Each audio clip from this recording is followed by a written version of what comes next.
Here's Tell Me an Article Daddy. Story. It's a word that echoes in newsrooms every day. Great story today. Where's that story? You're 30 minutes late. Hey, boss, I need another day, week, month to finish that story. How the heck did that story get on the front page? This always refers to another journalist's work. And the old standby, story at 11. We call them stories, but most of what appears in print, online, and broadcast are articles or reports, says writing teacher Jack Hart. So here's an example of an article from The Guardian about the February 2022 Russian invasion of Ukraine. Fierce fighting broke out in Kiev as Russian forces tried to push their way towards the city center from multiple directions in the early hours of Saturday, and as the Ukrainian President Volodymyr Zelensky bluntly rejected a U.S. offer to evacuate him from the country's capital. Articles present information about an accident, a public meeting, a speech, a contested presidential election, or even a war. They're a convenient way to convey information in a clear, concise, accurate fashion told in a neutral voice. But please, let's not confuse them with stories. A story features characters rather than sources and communicates experience through the five senses and a few others: place, time, and most of all, drama. It has a beginning that grabs a reader's attention, a middle that keeps the reader engaged, and an ending that lingers. Scenes peppered with dialogue and a distinct voice drive the action.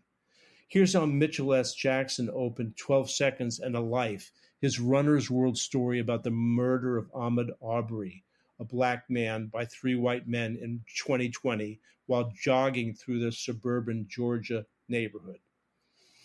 Imagine young Ahmaud Arbery, a junior varsity scatback turned undersized varsity linebacker on a practice field of the Brunswick High Pirates.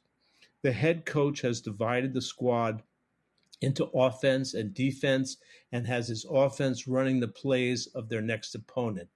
The coach, as is his habit, has been taunting his defense. "Y'all ain't ready," he says. "You can't stop us," he says. "What y'all gonna do?" Next play, Maud, all 5 feet, 10 inches, and 165 pounds of him, bursts between blockers and boom, lays a hit that makes the sound of cars crashing, that echoes across the field and into the stands, that just might reach the locker room. And that story won Jackson the 2021 Pulitzer Prize and, believe it or not, a National Magazine Award for feature writing. Journalists must be able to write articles and stories. Each has their own challenges. Articles compress events and focus on newsworthy elements. Narratives connect us with the universals of the human condition. They matter because they transport us to different worlds that reveal the personal and emotional realities behind the news. We need stories, nonfiction author Bill Buford wrote in a 1996 essay, because, quote, they are a fundamental unit of knowledge, the foundation of memory, essential to the way we make sense of our lives, the beginning, middle, and end of our personal and collective trajectories, because it is impossible to live without them. Articles have their place, but late at night, your child will never say, "I can't sleep. Tell me an article, Daddy." No, they beg to be lulled into slumber by a story. Instead, in much of news writing, we provide few, if any, of these. Instead of settings, we give readers an address. Instead of characters, we give people stick figures. Goldilocks 7 of 5624 Sylvan Way. Instead of suspense, we give away at the ending, at the beginning, using the inverted pyramid, the form which presents newsworthy elements in descending order and peters out at the end. The challenge for today's journalists is to use literary techniques to write true stories. That, as Joel Rawson, my former editor at the Providence Journal, described it, reveal the, quote, joys and costs of being human. And here are some tips. Newspapers are full of stories waiting to be told. Police briefs, classified ads, obituaries, the last 2 paragraphs of a city council story, all may hold the promise of a dramatic story. So mind your paper or your website for story ideas. Find the extraordinary in the ordinary stuff of life: graduations, reunions, burials, buying a car, putting mom in a nursing home, or the day dad comes to live with his children. Change your point of view. Write the city council story through the eyes of the Asian American who asked for better police protection in his neighborhood. Study examples of outstanding narrative nonfiction on the Pulitzer Prize sites, the National Magazine Award site, the News Leaders Association, and Neiman Storyboard sites. And look for ways to drop storytelling features in your daily articles, whether it's just a description, a little scene, a snatch of dialogue. And I really appreciate you letting me read that.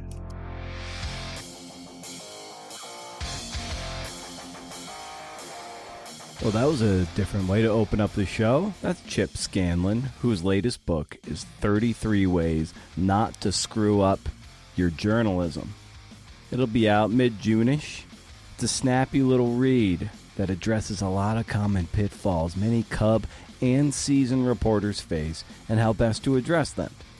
He addresses the reputation many reporters have of not being human, bloated quotes, bad attitudes, failing to listen, and that little voice inside your head that says, "You suck." What? What was that? You suck. Wait a minute. That's coming from inside my head. This is the Creative Nonfiction Podcast, a show where I speak to badass people about the art and craft of telling true stories. I'm Brendan O'Mara. How's it going?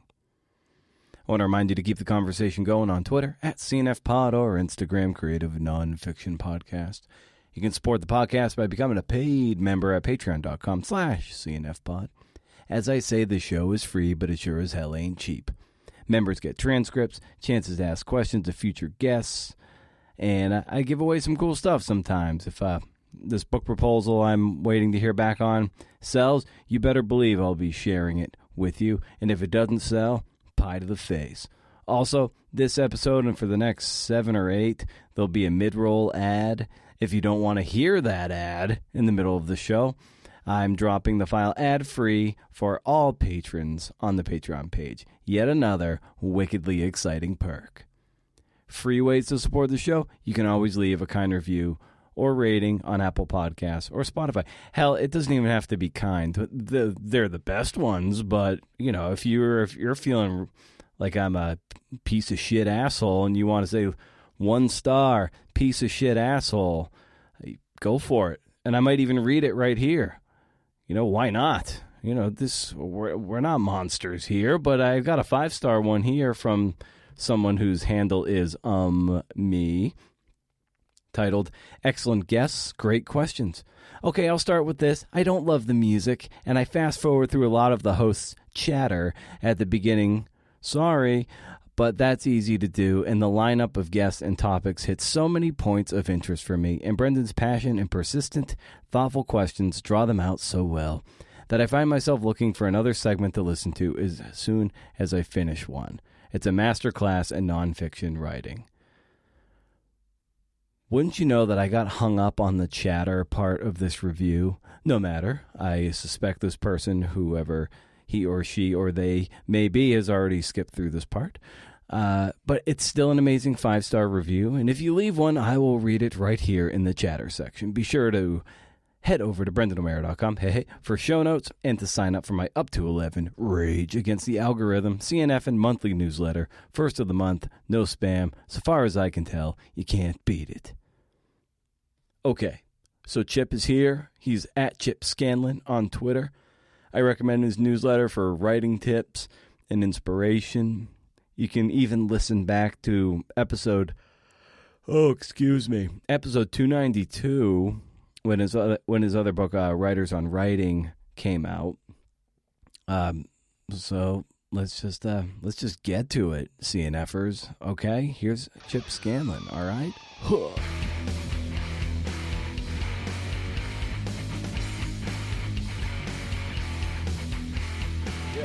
I'm going to be talking to Howard Bryant soon because he's got a biography on Rickey Henderson coming out. So in my research with him, Yeah, because he wrote a great introductory essay to, because he was the guest editor for the 2017 volume of Best American Sports Writing. And in that introductory essay, he writes just a lot about journalism as craft and how difficult it is in this era. So some of my notes there, I think, are really sort of germane to what our conversation will be like. And specifically, one thing that he cites was that journalism is a game of facts, but also one of relationships. And I think that's something that you can speak to well about reporters being human, which is something that you touch upon in the 33 tips to be better. So maybe you can speak to that about, journalism being, we're not robots, we're humans, and it is about relationships as much as it is about facts. Yeah, I decided to lead off 33 Ways Not to Screw Up Your Journalism with being inhuman. It's not a conceit, but one of the things is the chapter headings have to be the screw up. Yeah. And the chapters themselves have to be the solution. So people might read 33 Ways Not to Screw Up Your Journalism, being inhuman. Wait, that doesn't sound right until they read the chapter. But yeah, what really struck me about that chapter was Lindsay Addario of the New York Times, photographer for the New York Times, who took that awesome and tragic photo of that poor woman and her children and the volunteer who were trying to get them across a bridge to safety, and the Russians shelled them to death. She reached out. They found the husband had been away caring for an ailing mother, and they reached out to him, and he said he was coming back to see. The bodies had already been identified, but he was coming back to see his family, his wife and his son and his daughter. And she and her colleagues decided they were not going to go with him. They were not going to be there for that. They felt that was an intensely private moment that they did not want to intrude on. And instead, what they did was they stayed away, and then he came back and gave them this very long and detailed interview that basically told the story of their lives and deaths. And so the idea of every encounter as a journalist is a way to form a relationship, no matter how brief. I think about the Surfside collapse in Florida and, all the people there, but I know that there are reporters, probably for the Miami Herald, because it's a great paper and they're full of terrific journalists, that didn't put off the survivors, did not make the survivors feel they were being, disrespected, but instead, reached out to them. And I always say, be unfailingly polite, be almost gentle in your approach. Yeah, so I just know that they, while some journalists, and I think of them as prosecutors when they interview, that they fail. And the journalists that don't fail are the ones who recognize that they are encountering human beings and do their best to treat them as human beings and be human beings. My original title for that chapter was actually Creeps with Notepads, which is actually a line in the chapter. But there's another thing about relationships, and this was interesting. I've actually given this presentation to 3 colleges, to Duke, to Washington Lee University, and the Harvard Extension School. And it's about counterphobia, or rather doing what you fear. And that has to do with relationships too, because one of the things I encountered when I ran a summer program for college students at the Poynter Institute was they were terrified of encountering strangers.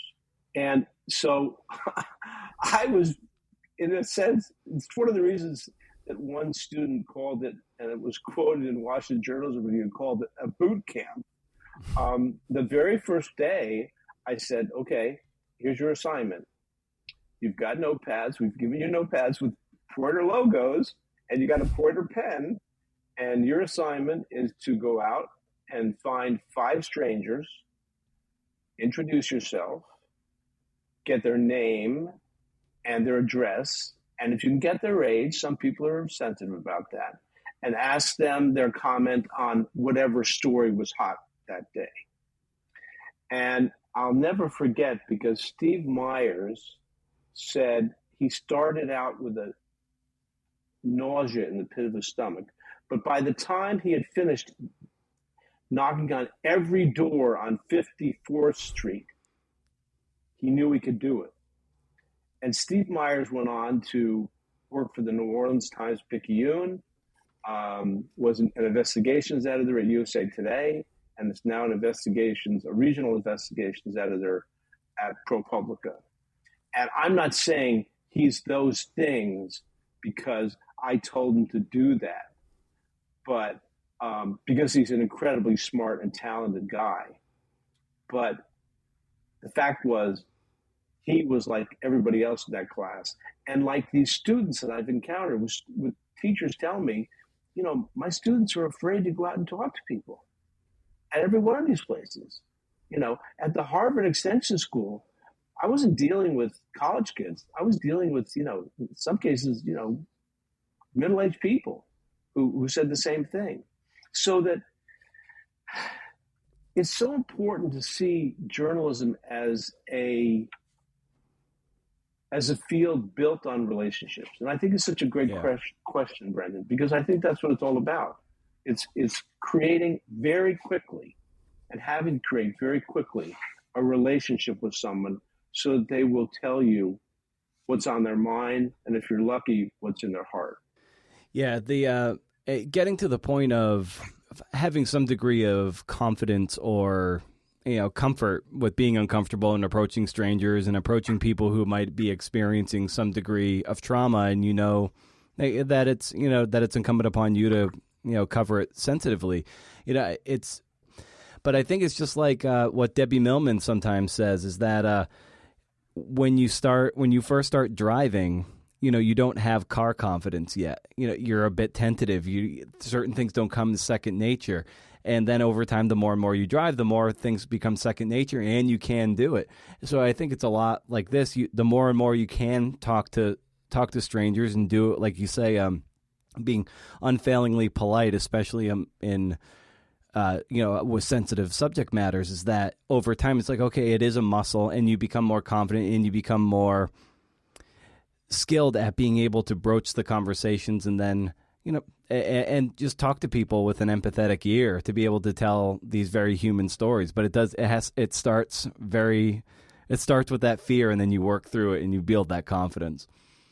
Yeah, no, I agree. That definitely came to me because I was terrified. Yeah. I mean, the reason I was able to write that chapter called Letting Fear Stop You was that, on my first journalism job, I had no experience. I had no clips. I had no journalism training. I wanted to be a rich, famous novelist, but I could never find the help wanted ad that said, rich, famous novelists will train, So right. I became an accidental journalist, and, hostile cops, suspicious people at town meetings, complete strangers on a feature.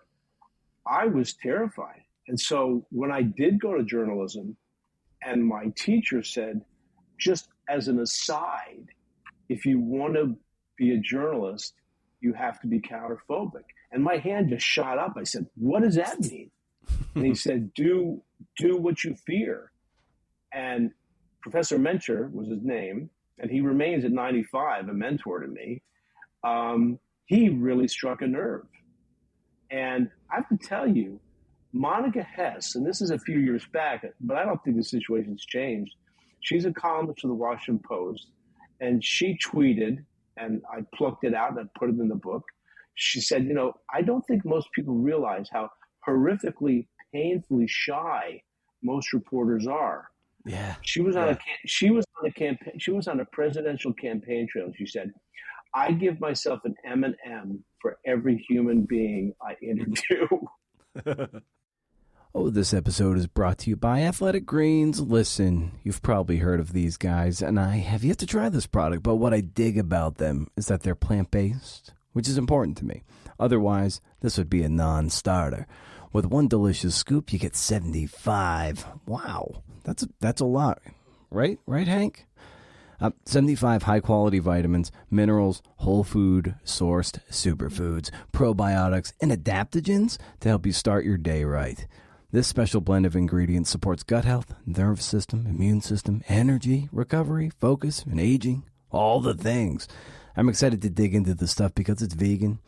But if you're one of those keto bros, it's compliant and all that stuff, like paleo too. It also supports better sleep quality and recovery. So if you're an early riser, you can wake up fresher and ready to tackle your work or your workouts, whatever you want to do. I don't know. What else is pretty rad is in 2020, Athletic Greens purchased carbon credits that support projects protecting old growth rainforests.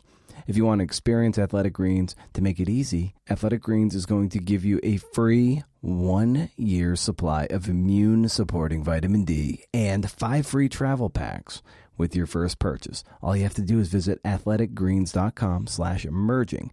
Again, that's athleticgreens.com/emerging to take ownership over your health and pick up the ultimate daily nutritional insurance.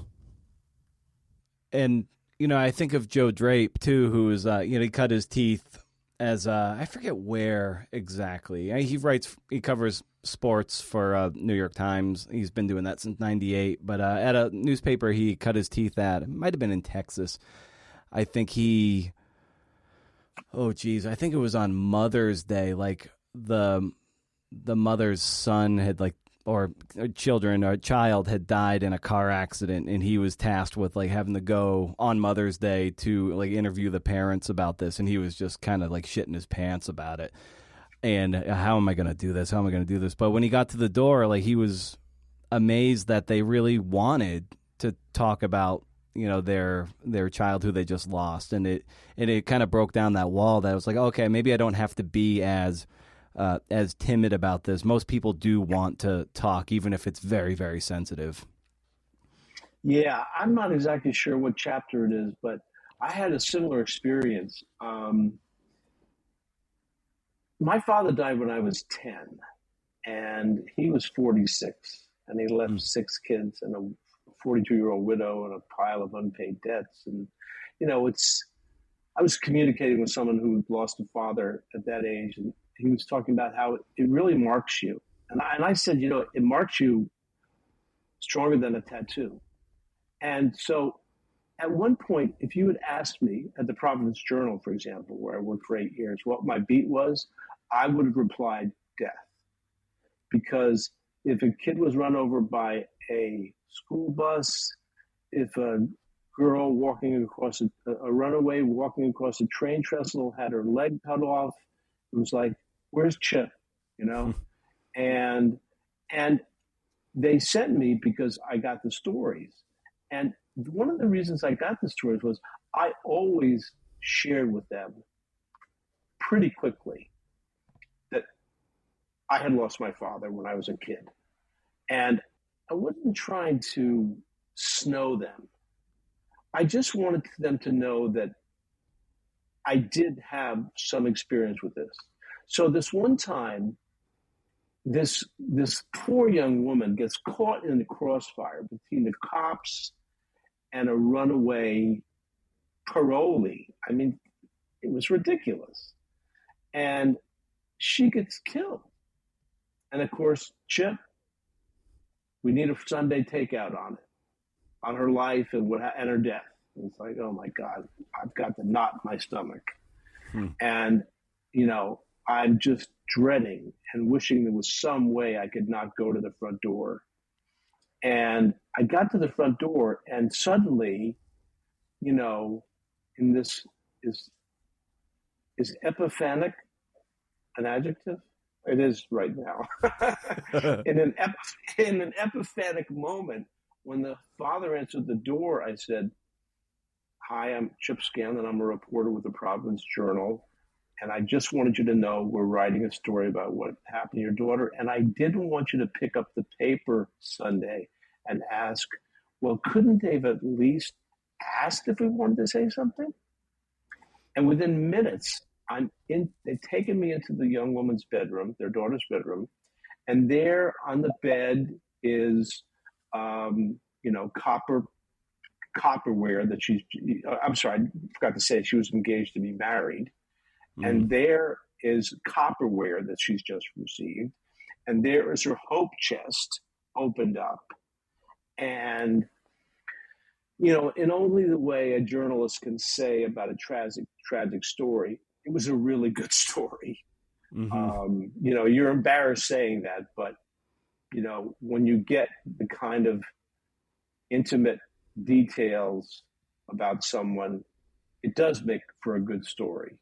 A story that, you hope connects with people and isn't sensational, but makes you feel, the tragedy of this and the loss and just the heartache.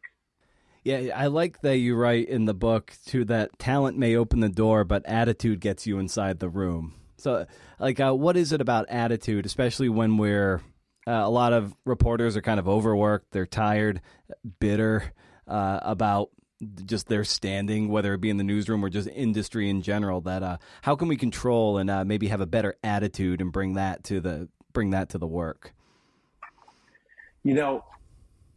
There's something called the ladder of abstraction that a guy named S.I. Hayakawa talked about in the 30s. He was a linguist. And basically he said all thought, language, and experience can be grouped on a ladder of abstraction. At the top is the abstract world. At the bottom is the concrete world. As a writer, I'm drawn to the bottom. So the story I'll talk about is David Maraniss. Okay, David Maraniss is a Pulitzer Prize winning, several-time best-selling novelist, associate editor at the Washington Post. And in 1996, some big officials in the Secretary of State were killed in a plane crash, and I think it was in Bosnia. And he volunteered to go to Dover Air Force Base. And, to see the arrival of the bodies. And he said that's what he would do. He would work on projects. He would work on books at the Post. But whenever something big broke, he always said, hey, if you need any help, I'm here to pitch in. What do you need? I'll pitch in. And so in this case, pitching in meant he got pneumonia because it was raining. He got pneumonia.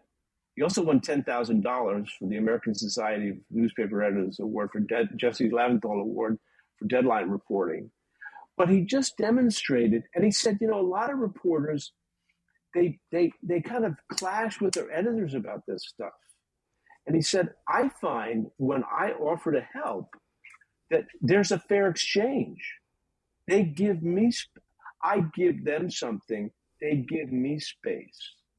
And I think, and I had bad attitudes. Certainly, depending on the editor or the paper I was at, there were times in my career of 22 years where I had a bad attitude.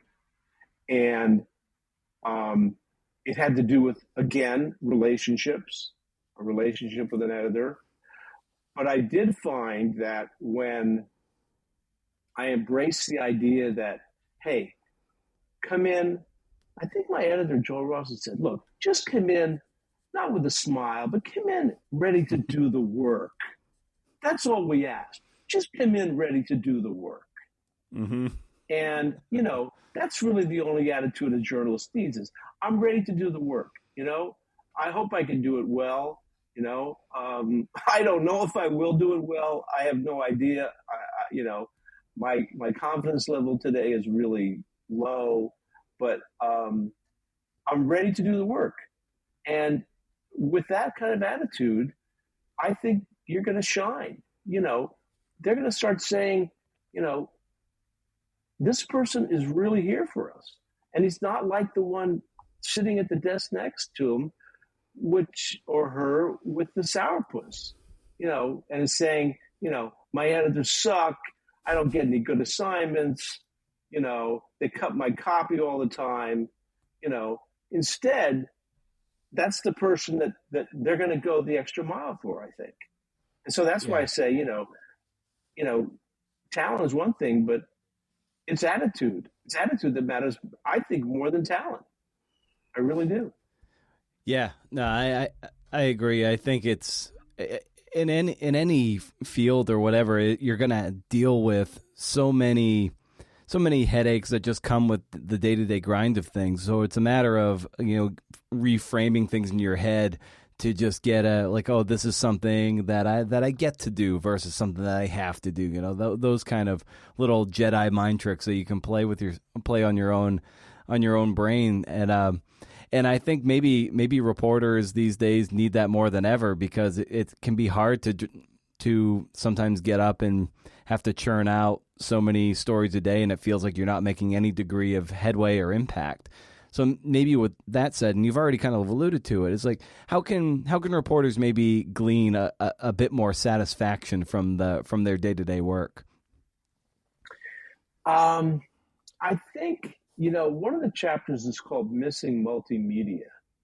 Hmm. And it basically begins with the story of Peter Badia, who, when he was starting out as a reporter, all he needed was a notebook and a pencil with a good eraser. And this was in the 70s. Today, he's the editor of the Detroit News. He's been the editor in Cincinnati. He's a big editor at the Oregonian. He's a terrific editor. He's a terrific guy.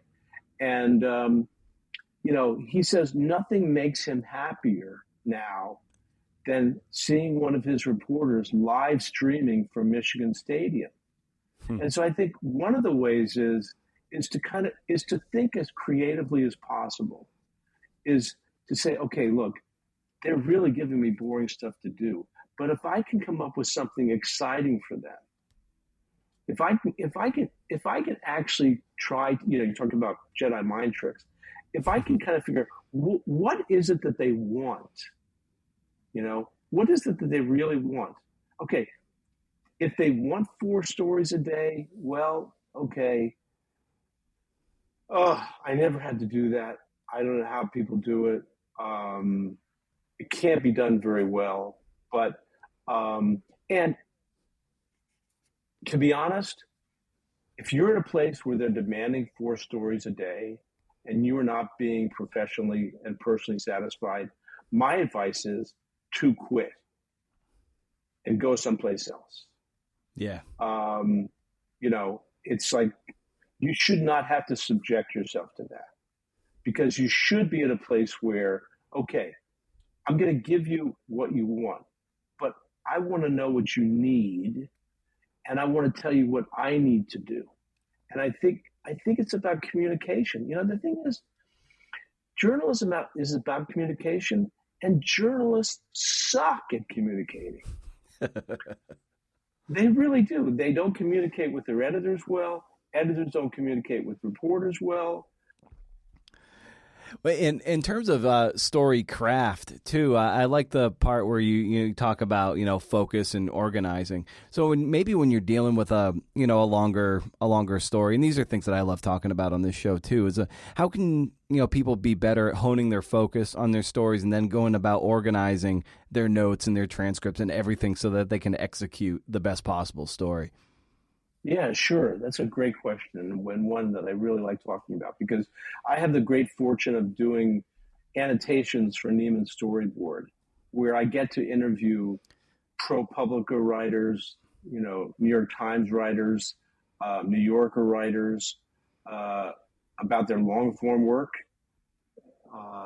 But yeah, focus. I won't get the quote. I might get the quote straight, but Tom Boswell, the sports writer, longtime sports writer at the Washington Post, said, you have to have a theme. A story is like a necklace. The pearls may seem very flashy. The thread may seem very dull, but it's the thread that makes the necklace. And the thread is the focus. So I have 5 questions, and 4 of which I gleaned from David Von Draley of the Washington Post, that I think you can actually find your focus in 75 seconds. If you're familiar and comfortable with free writing, just blasting on a computer. And they are: what's the news? What's the story? Why does it matter? What does it say about life, about the world, about the times we live in? And what is my story about in one word? What is it really about in one word? Not zoning, but corruption, or not healthcare, but about choices. And you try to, and then in this case, you try to go as high up the ladder of abstraction as you can to choose the universal themes. I'm trying, in terms of organizing, I just interviewed Rachel Aviv of the New Yorker. Oh, nice. Yeah, boy, that was a real gift. The shadow penal system for struggling kids, which opens with this 15-year-old girl named Emma Burris being wakened up in the middle of the night by a 6.5-foot tall guy with juvenile transport agent on the back of his shirt. And he tells her to get up, get dressed, and we're leaving. And her adoptive parents are standing at the door, and they basically booted her out into this teen challenge institution. And they're all over the country. And the way Aviv describes it, it's the abuse, in many cases, echoes Margaret Atwood's The Handmaid's Tale. And so I said to her, how do you organize all your stuff? She said, I use Scrivener. Are you familiar with Scrivener? I used it for this book, and I was warned, it has this really steep learning curve, but it's full of videos. But that's a tool. I mean, in terms of an approach to organizing, a general wouldn't go into battle without a plan, and a builder wouldn't start a house without a blueprint. But journalists start stories without any clue of what the beginning is, what the end is, what the middle might be. And I think you really, no matter how you do it, whether you on deadline list 3 to 5 most important things you want to say in the story and the order in which you want to say them, or you use whiteboards, or you use note cards like screenwriters do. But you have to plan. And if you don't plan, the story will suffer because there's a good chance you will bury the lead. The middle will be a muddle, and the ending will just peter out. Organization, it was Don Murray, the late writing coach, and who was my mentor and best friend for 25 years. He was the one who taught me the writing process. I grew up reading novels and wanting to be a rich, famous novelist, and thinking I was screwed because these people were geniuses. They were magicians. How did they produce 800-word books? And all the words were spelled right. And it kept me awake, sneak reading, right. 3 nights in a row when I was 12 years old. That's what my daughter called it. Why are you so tired, Leanna? I was sneak reading. Donald Murray shows up in 1981 at the Providence Journal Bulletin, where I'm a staff writer. My first newspaper with an elevator, which is how I delineate my career, okay? Because I'd been to J school finally, and I had some clips. And he shows up as our writing coach. And I was lucky enough to get invited to be part of the first seminar. And we were in the publisher's room, the publisher's office, or whatever you call it, with the huge, long, gleaming mahogany table, where the wise sages, for the Providence Journal, basically wrote right-wing editorials. And he said, writing may be magical, but it is not magic.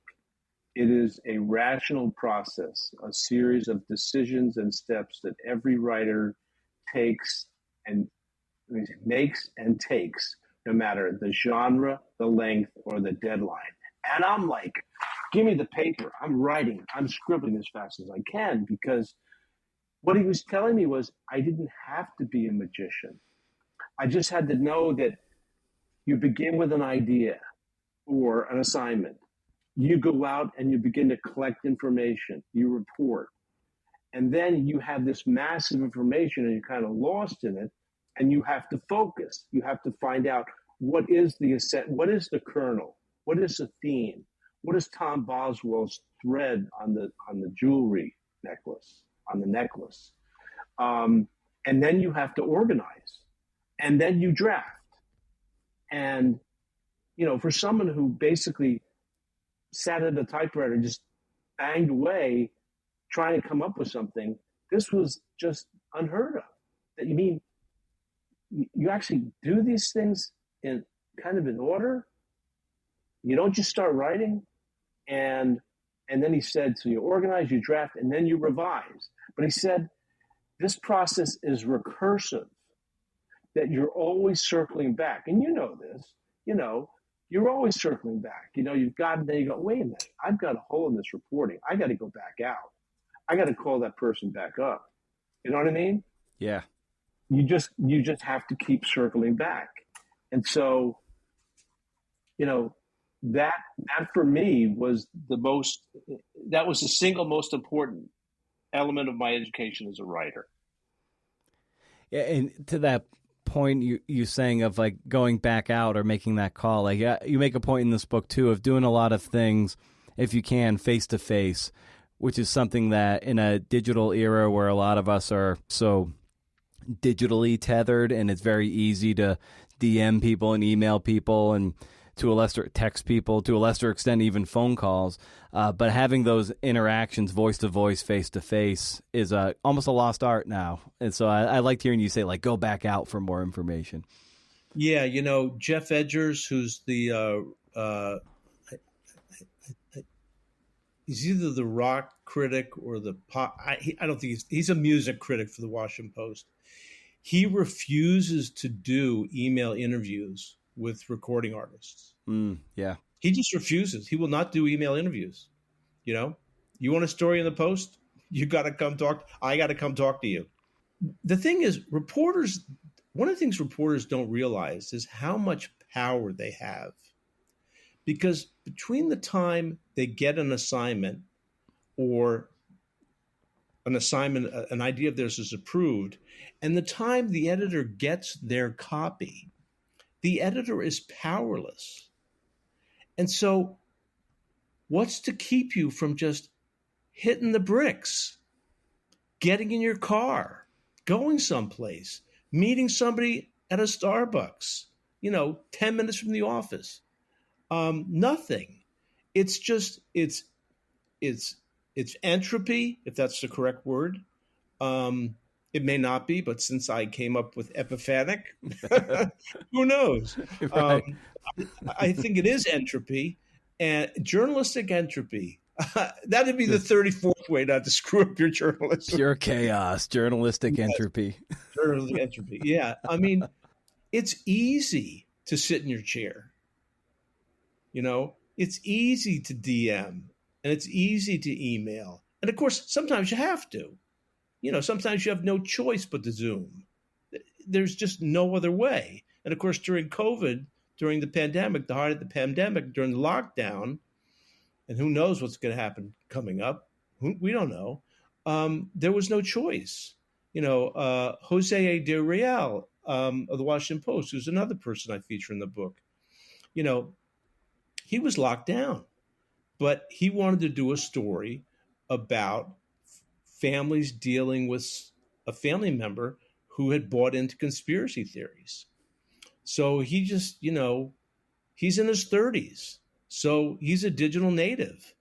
And so he just, with his magic fingers, just found this family eventually. And the mother had bought into QAnon. And he did that story with emails and texts and phone calls. And it was a brilliant story. He eventually even got the mother to talk, which to me is an astonishing achievement. But then the lockdown lifted, and so he went back where he should have been, out in the field. And the next story, I did an annotation with him about this story, and the next thing I know, he tells me, "I'm headed to California, man. I'm going out."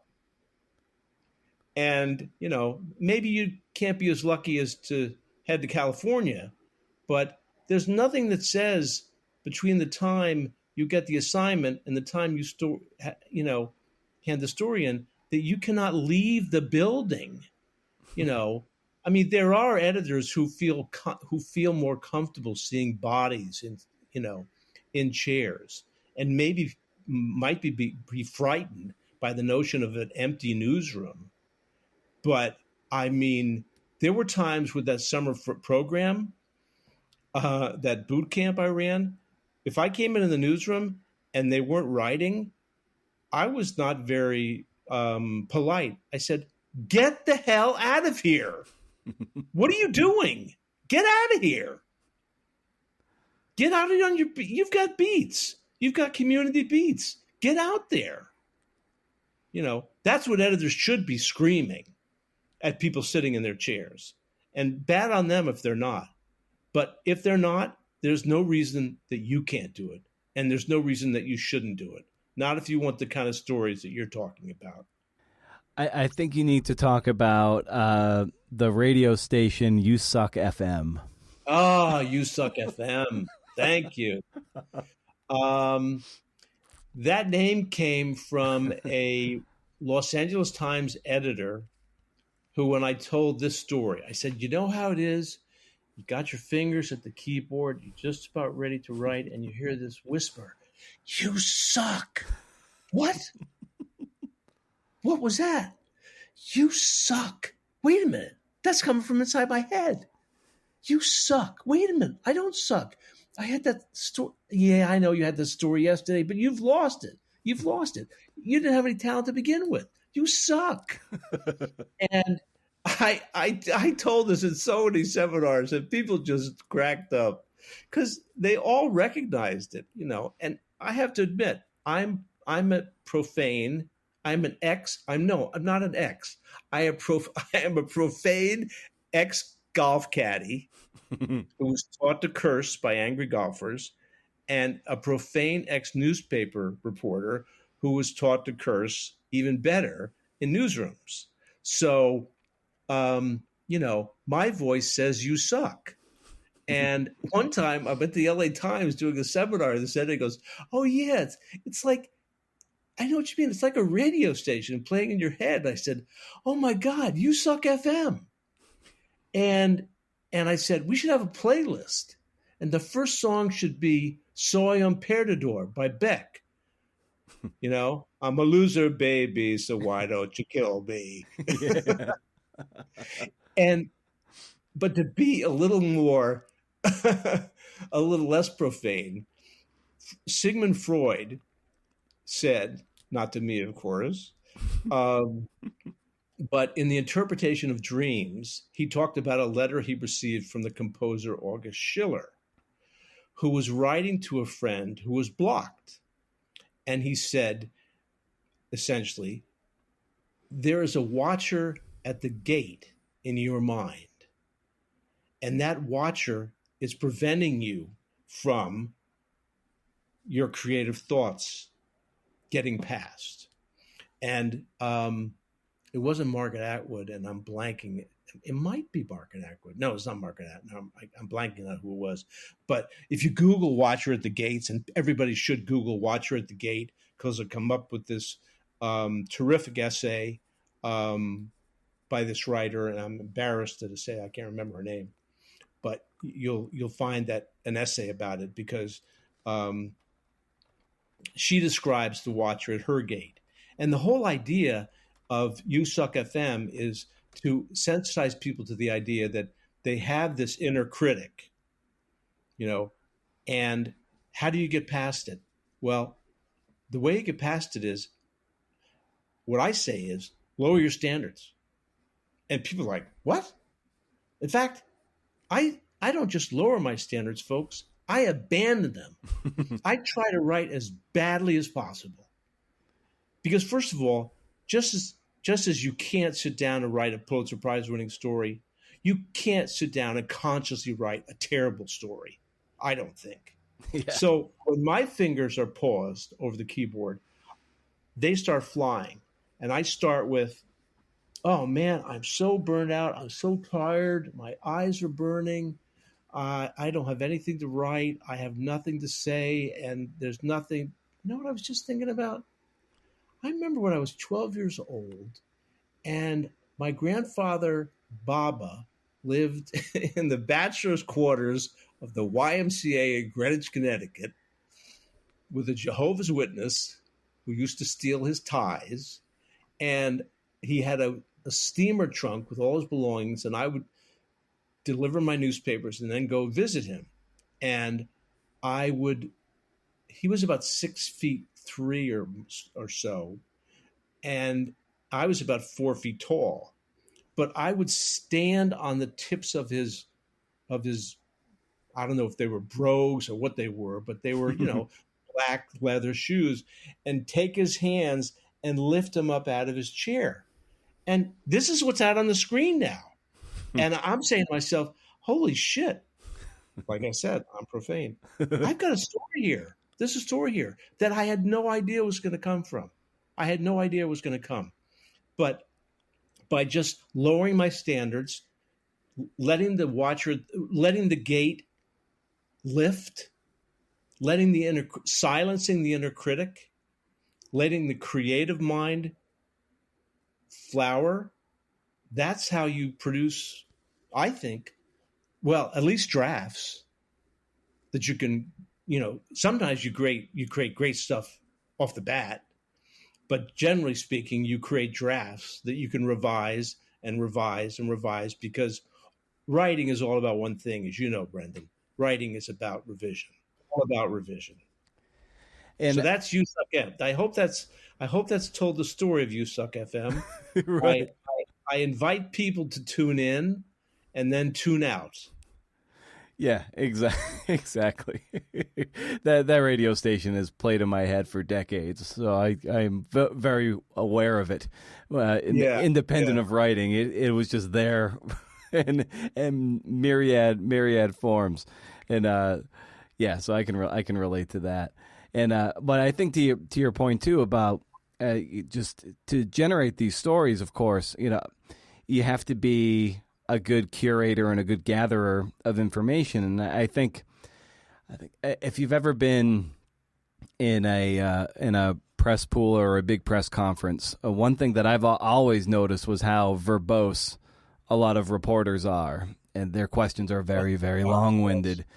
Because they want to just flex how intelligent they are, and they invariably almost never ask a question anyway.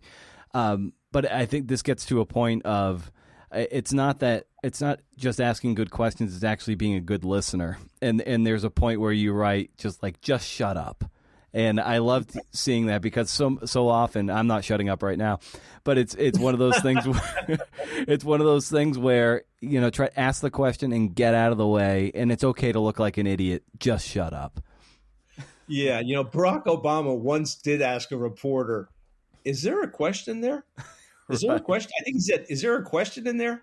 I've been to some of those press conferences, not presidential, but certainly Health and Human Services, those type.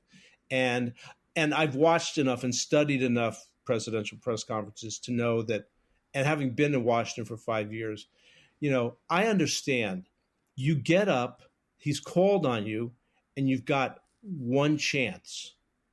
And you think, well, I've only got one chance, so I better ask 4 questions.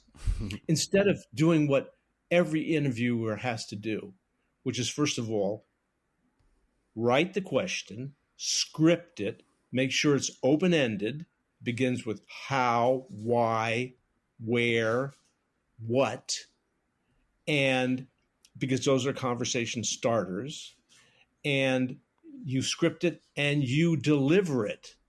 verbatim, and then you shut up. Or another way you could say it is STFU.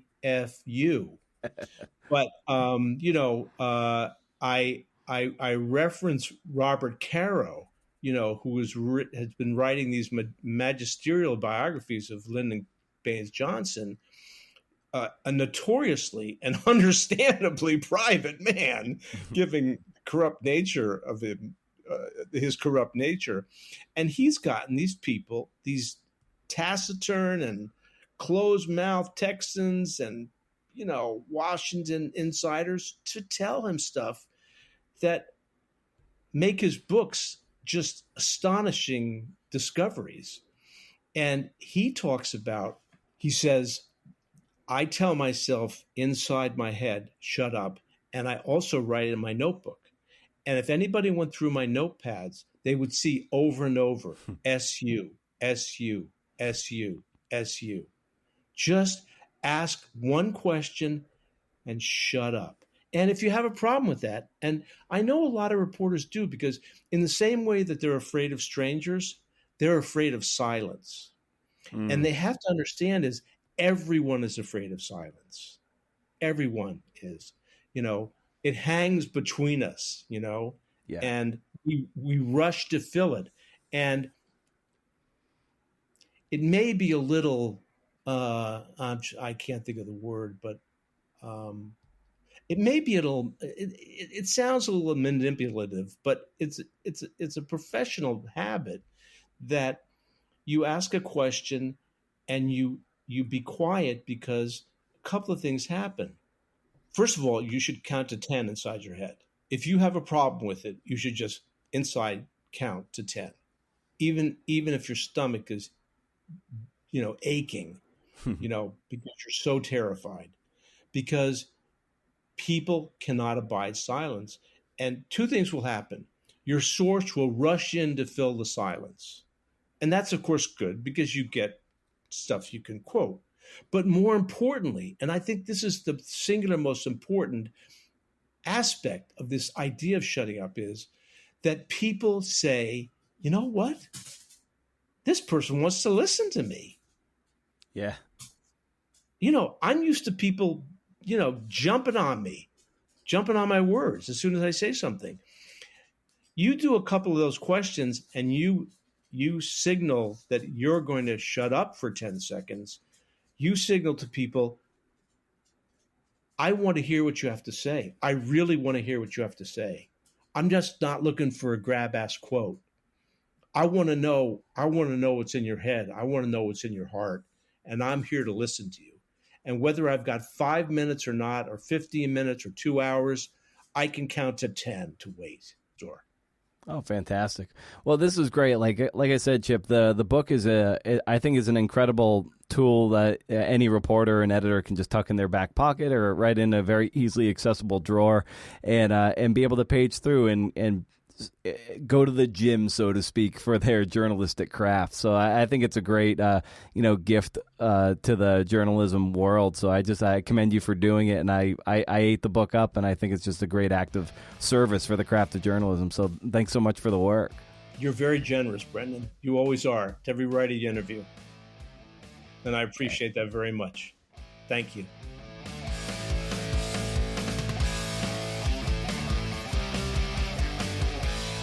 Oh, that was great. A lot of fun. Thanks to Chip. There are always questions that get left on the cutting room floor for me, of these conversations. One such question I had was this idea of when your skill doesn't match your ambition. It's kind of like the Ira Glass thing of the creative gap between your taste and what you're capable of making. I was reading an article about Metallica, surprise, surprise, and their old producer, Flemming Rasmussen, was talking about how in the early days, sort of like post-Kill 'Em All, right around there, so like right after their first album, Metallica's ambition far exceeded their skills as musicians. And you can see the progression through their career, and then soon enough, after about 10 years or so, their skill really aligned with their ambition. And many of us have outsized ambition that doesn't quite measure up to our skill. Speaking from personal experience, my God, my ambition and my mid to late 20s was stupid, and my skills were pathetic. My skills are still subpar, if I'm being honest. But over the past 10 years or so, my ambitions have severely dulled. Like, I don't even bother, like, getting out the whetstone and sharpening those knives anymore. I'm just like, yeah, what's the point? I no longer see any of the goals I once had as attainable. I might as well have been like, I feel like being quarterback of the New England Patriots. It's just dumb.